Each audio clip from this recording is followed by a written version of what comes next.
it seems, or so I would hope, that we are live. I'm testing out streaming live straight to YouTube. I want to try the unboxing of Godspeed. I have heard so much about this game. I'm really excited to tear into this. It's a couple of podcasts I listened to and some of the videos I've been watching online. I have removed the shrink wrap for everybody's sanity, myself included.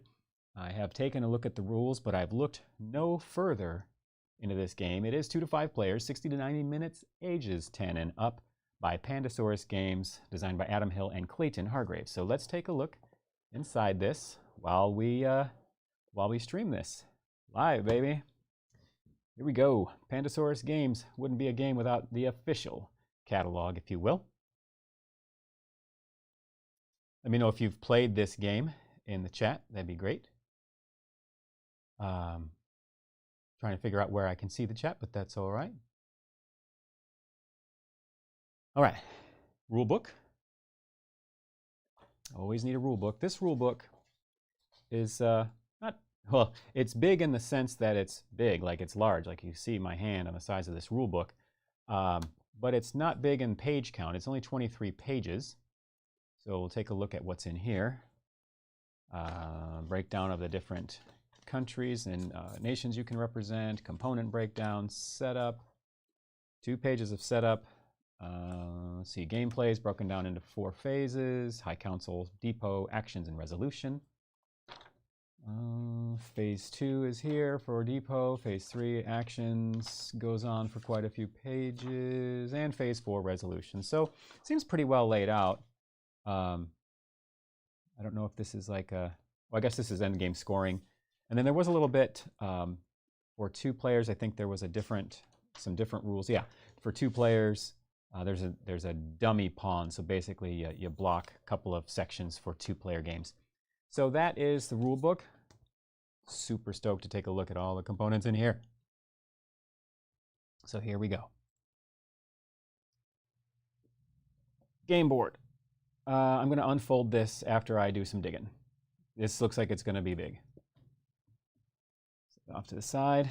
All right, punch out lots of tokens to punch out munitions, credits. You got little Land Rovers, thorium, something like that, and then tech tokens here. More little Land Rovers here. The first player marker and the tiebreaker marker. I thought the tiebreaker marker was interesting. It's handed out random at the beginning of the game. So there's that. I think this is the round marker, the actual little meteor here. Then you've got your nations. You've got United States. You've got Soviet Union, I suppose. What else do we have? Well, I think this is like Europe United something or another. This is Japan. You've got also India is another nation. Oh, and these are your 5 like workers, for lack of a better word. You're gonna place these workers on places. The reason they have numbers is there's an auction phase that happens at the beginning of the game, from what I understand, or at the beginning of the round, where you're auctioning for cards to get, or for abilities to get at the beginning of the game, or beginning of the round. So anyhow, that's what that's about. Here's the 7, these are like monuments, I believe, or after doing certain things. These are actually really nice, heavy weight to them. End game scoring, prestige track. Oh, milestones. That's what these are. These are milestones. So there's a good, this is like a help card or a tip card. Games are always great with that.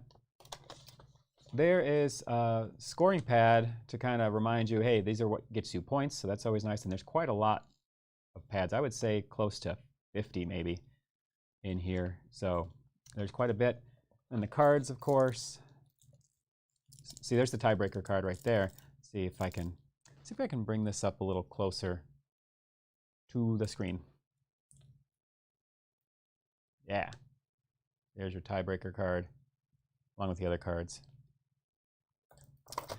All right, so I won't unwrap all the cards and punch out everything just yet. I want to take a look at this board. It just looks so colorful. Let's throw everything back in here for a minute. Move that out of the way. and just unfold. Okay, so for now, we'll get what's in focus here. Rounds 1 through 3, 4, 5, 6, 7, 8, 9, 10. There's going to be season cards that go here, and that little meteor that I showed earlier, that's what tracks the round here. Prestige, those are the tracks that you can increase on. I'll get more on that when we unfold the board some more. High Council. The High Council is a card that shows up every round, and it says commit your engineer or commit your ambassador or whomever. If everybody does it, you get this bonus. Whoever doesn't do it gets this penalty, and if some do it and some don't, well, the don'ts get the penalty and the somes get nothing. So something to consider there. All right. How much more is there to unfold?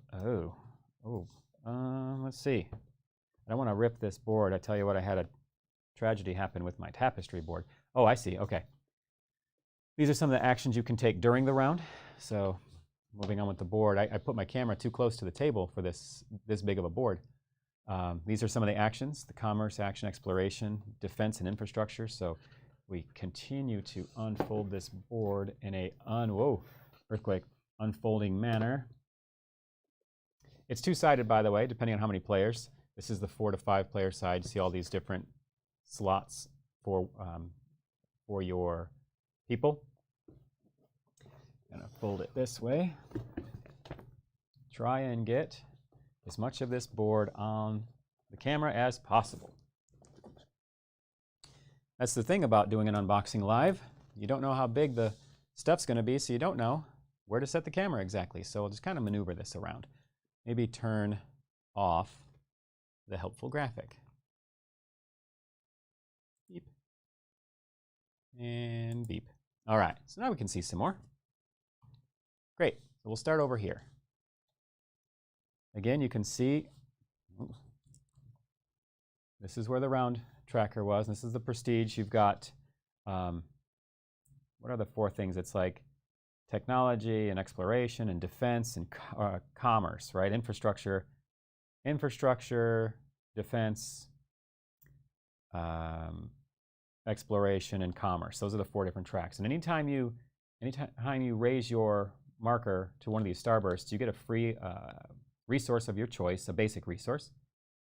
Let's see, the milestones, those little statues, go here, and anytime you complete a milestone, you take it and put it on your player board to showcase that you claimed that milestone because they're worth victory points at the end of the game. One of the milestones is be the first person to reach 12 on any prestige track, so that's kind of neat. Some other milestones are the first person to complete a commerce card, a infrastructure card, exploration card, and a defense card. And then these are the first to do a fortress, a biocorp, a xenolab, and a warehouse. So that's the first one to do these. This is one of each. Got it. First one to do all 4 gets this. The first one to do these 4 get this. Got it. Okay, I'm understanding now. This is where that auction takes place that I talked about earlier. So when you place your bids, you take one of your workers, and their number is how much you're bidding, plus resources.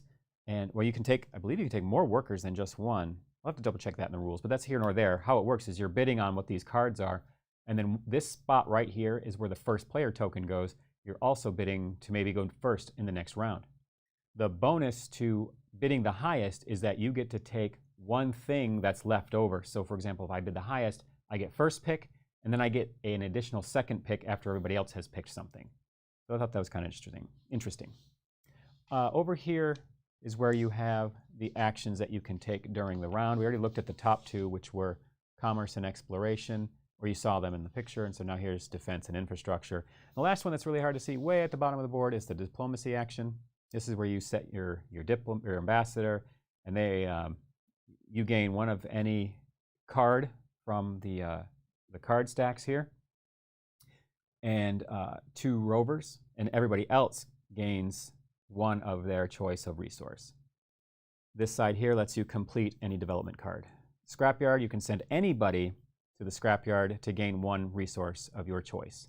Now, one of the things that's interesting is this space has unlimited capacity, where these spaces, once they're full, they're full. You cannot put anybody else there except for the assistance, but that's a special rule with the special cards that you'd had to bid for here and get it in your hand and then play it when you're here. That's a whole nother scenario. But that's really the guts of this game.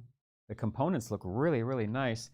I'm probably going to get started on punching all of these things out, and can't wait to get playing this. So thanks to those of you who hung in there and watched this with me. I appreciate it. If you caught it live, awesome. If not, hopefully you'll catch the playback. And as always, I'll see you at the next boardroom meeting.